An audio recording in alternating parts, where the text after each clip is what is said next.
So we kind of have another Deku X Reader X Shoto or Todoroki. If you've already seen the title of this video, you know. So this is part 1 out of basically 4 parts, with the 4th part ending in who you want, and then we'll go on to the next. And by the way, there will be a plot one that I have to do for a Bakugo reader one, but in your case, listener. So I will be reading it. It's for Hawks. So if you guys like Hawks, then it'll be part of a plot. Okay, so let's get started. I'm so sorry. Part 1. In a far away, long in a world we know lies Afana. Each of the 6 kingdoms is watched over by a guardian, but the king himself watches over all. King All Might was a powerful fairy king who watched over the land, but our tale places in a far away land, not too far from the rest of Aquafina. I cannot say this. This land was known as Sirius. The king, known as Endeavor, ruled over the land. He was, too, a powerful fairy, for when the night came, evil twisted creatures would come. Creatures called, I think, Umbra, would come into the night and eat the fairies of Sirius. So Endeavor created the Royal Guard, made up of fairies with special magical powers and magic. At the edge of Sirius sat a wingless fairy with her lonesome, gazing at the pretty, beautiful fields of flowers, till a special flower caught her eye. You can pick whatever flower you like. It's supposed to be a reader's favorite flower. Yes, a flutter flower, Yin cheered as she picked the flower. Yin, called a familiar voice. Yin turned to see her longtime friend Izuku, calling out to her. She smiled and waved at her friend as she quickly flew over to her. What are you doing up here? How many times do I have to tell you not to go so close to the edge of Sirius again? He said in a panicked tone. What are you even doing out here? I'm looking for a flutter flowers, which is basically just a special flower of your favorite flower. Yin answered shyly as she created a crystal sphere around the flower. At this time, it's almost dark. The Umbra could come out any moment, Izuku said in a worried tone. Suddenly, the ground erupted in a long, black, snake-like creature with a wide mouth of spiny teeth emerged. Izuku quickly advanced his magic and fought the Umbra with incredible speed and power. Yin forced her magic into the crystallized flower, causing it to give off a blinding glow. The Umbra screeched in pain as it snuck back down into the ground.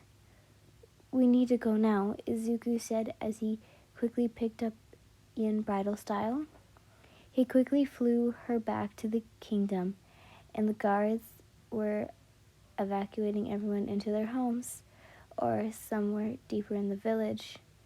Izuku quickly got Yin home and quickly entered as she pulled Izu inside. Outside was empty and lifeless as the Umbras slithered about the kingdom. We're safe now, Yin sighed as she sat next to Izu on the floor. Hey, Yin, how did you do that? He asked as he pointed to the glowing orb. I might be flightless, but I still have magic, Izuku. Yin giggled as she handed Izuku the orb.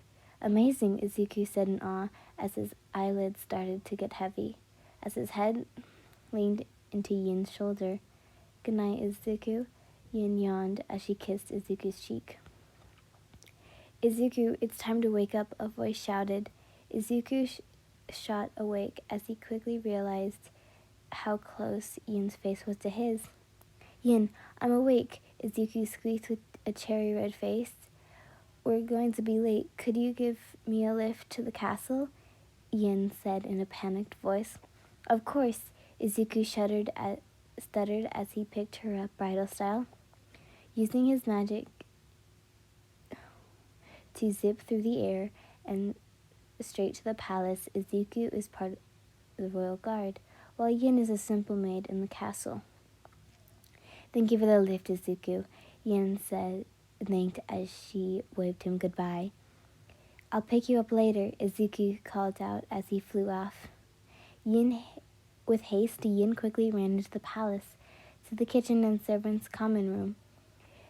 Then head mistress was already going over today's schedule, with all the servants and maids hovering over her.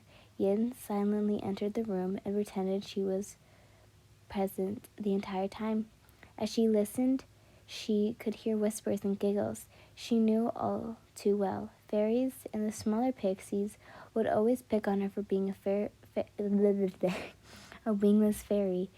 It was just all too easy to poke fun of her and try some veil to get around the palace, since it was built only winged beings in mind. And Yin, sadly, we can't spare anyone. A ball is being prepared, and we all need your winged servants. But Charlotte is sick, and we can't watch over the prince. Yet our king demands someone to watch him. So sadly, we have to send you, the headmistress said with a disappointment in her voice. The others couldn't hold their laughter as everyone was dismissed. With a sigh, she climbed and parkoured over her way through the castle. All the while, the others just laughed. Eventually, she made it to the prince's chambers. She only fell once this time. She quickly dusted herself off and knocked on the door. Soon, another fairy answered. Good, you're here. The prince got himself injured again. He went out against the king's orders. I'm hope this rebellious phase passes soon. The elder servant. The elder servant sighed. Because Charlotte is out, we can't rely on her healing magic, so we have to make do with the herbal medicines. The prince...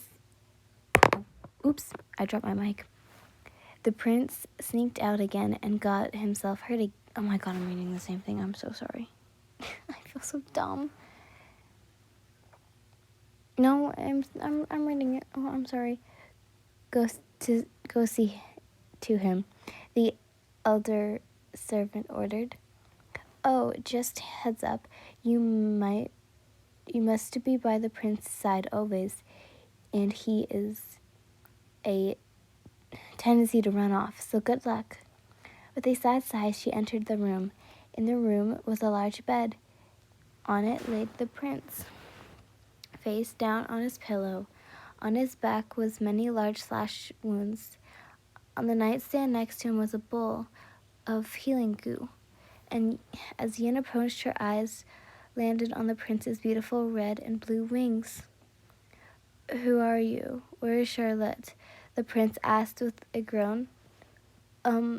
She is sick, so I will take her place for the time being. My name is Yin. Yin answered as she applied the goo on the wounds. Shoto simply groaned as Yin wrapped him in bandages. Shoto slowly pushed himself up and took in the new hand maiden. He got up from his bed and inspected the maid, shocked to see that she had no wings. You don't have wings? He said as he inspected Yin's back. No, Your Highness. So, my first day with the prince wasn't the best. It was pretty difficult to keep up with him since he could fly and I couldn't. There would be times I tried to ask him to slow down, only for him to speed away from me. Sometimes he was still didn't really like to talk, and he would completely ignore my excuses. Other times he would talk down to me or insult me for many things, but mostly not being able to keep up with him. This went on for weeks. Then one night, "Your Highness, what are you doing? It's dangerous to go at night," I warned him as I watched him stand on the balcony railing. "And what's a burden like you going to do to stop me?" he teased coldly as the temperature in the room dropped. "I just at least take this with you," I suggested as I handed him a glowing crystal. He simply scooped and tossed it aside, quickly flying off. With a sigh, I quickly left the castle, and waiting for me was Izuku. Ready to head home, he asked, his hand extended to me like a gentleman. As he flew me home, I told him about everything. Yet when I'm with Izu, I could feel my frustration and worry fade away. He is the best roommate, yet one thing is on my mind. "Hey, Izu, am I a burden to you?" I asked him. "What? No. Yin, you were the best thing that happened to me. Yin, you were the only one who believed in me when I didn't have control over my magic yet. When my magic could break my bones, you stayed and cheered me on. If it weren't for you, I would have given up," Izuku said as he held her bridal style. "Izuku, I care about you, Yin," he stuttered out. "Who called you a burden?" "Prince Shoto." "Oh, don't worry about him too much. Everyone is a burden to him," Izuku sighed as he entered our house. "Thanks, Izu."